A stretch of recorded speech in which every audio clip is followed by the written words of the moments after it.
guys! So we're here in Missy Bonbon Bake Shop here in Limited Kai Mall. So actually punta kami lang Limited Kai Mall kasi nga we just wanna visit this mall na I think this is one of their first ever mall here in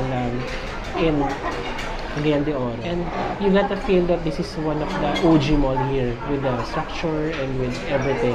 But it also has some touch of modernity. They have Fully Book here, they have Starbucks and a lot more.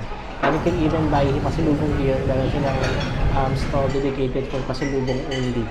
And then right now we're here in Missy Bonbon Bake Shop. This is one of the most recommended bake shop here in CDO. So I've ordered their Sans Rival, recommended, I think one of the owners yata yun. And then cafe latte with pastel. So they have their own pastel. So this goes with the coffee. Actually yung coffee na nakita ko natuwa ako sa packaging or sa the way they presented it. Kaya I ordered one and then I saw na merong pastel. So di ba yung pastel originated siya sa Camiguin. So since they have it here, meron silang version. Let's try this first. Ito yung original. Mukhang hindi siya original. Parang ube pastel.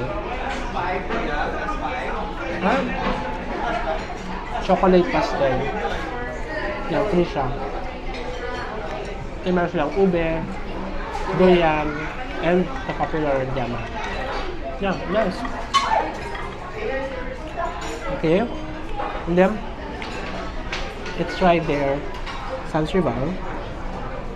And one of the most, I love this cake, yung Sans Rival.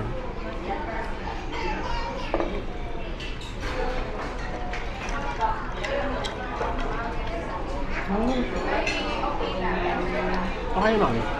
Mas masarap siguro kung malamig. Pero, okay naman siya. Yan. Let's try their coffee na walang sugar.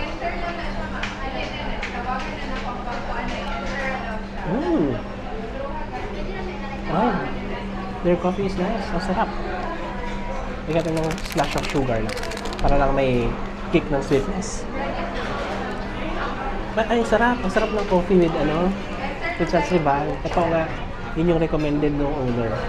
Na try it with cafe latte and then Sans Rival. It will be good.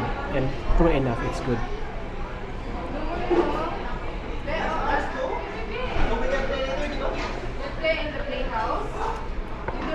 Alright guys, so it's so nice. So, we'll enjoy our food and then we'll see you later. Bye! Hello guys! Dito kami ngayon sa Opol, dito sa Panagatan Opol. So ito yung main restaurant nila dito sa Cagayan de Oro. And ito yung kinainan namin nung kasama si Brennan saka yung mother niya. Nasarapan talaga kami dun sa food, dun sa belly, sa tuna na grilled. Ang sarap-sarap niya kaya sabi namin punta tayo dito sa Panagatan. So before we came here, nagpunta lang kami ng SM. Nag-ikot lang kami doon. So hindi na namin kayo pinakita dahil normal na SM lang naman yun. Although yung may mga stores na kakaiba sa SM nila dito sa may SM yun? Downtown? SM Premier yun. So para siyang yun daw yung parang version nila ng dito ng yung SM Aura.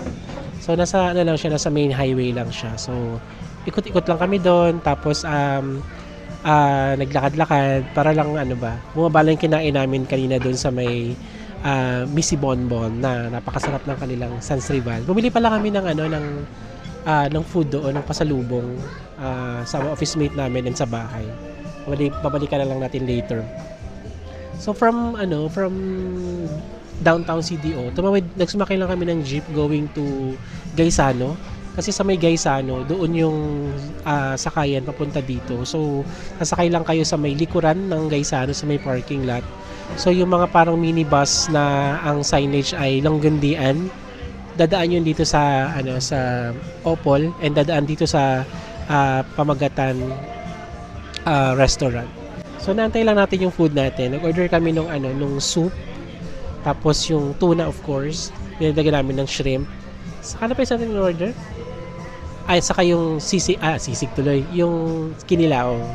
Yun ang in-order namin ni Lana. So, super late lunch na kasi almost 4 na, 3:37 na. Parang dinner na rin siguro namin to. Kasi last night na nandito pa sa napakagandang restaurant ng Panagatan. Nakita yung dagat. Nasa stilts yung mga kainan nila dito. Kasi nasa tabing dagat. Actually, pag bago makarating dito from Cagayan de Oro, parang may beach. May mga local na nililigo. Pag medyo may liwanag pa mamaya, puntahan natin yun. Lakarin lang natin. And then later on, i-meet natin si Belenan ulit sa may Divisoria in downtown CDO para magkape-kape lang and pag-usapan yung mga nangyari kahapon. Yung nga diba yung mga nahilo-hilo nga ako. Nag-collapse. Parang nag-collapse na rin ako, no, love, no? Kahapon. Parang nag-collapse na rin ako kahapon dun sa sa Tinago Falls in Iligan. Alright, so antayin lang natin yung ating order and then papakita ko sa inyo yung order natin. Bate. Wala pa rin. Ito na i-share mo pala.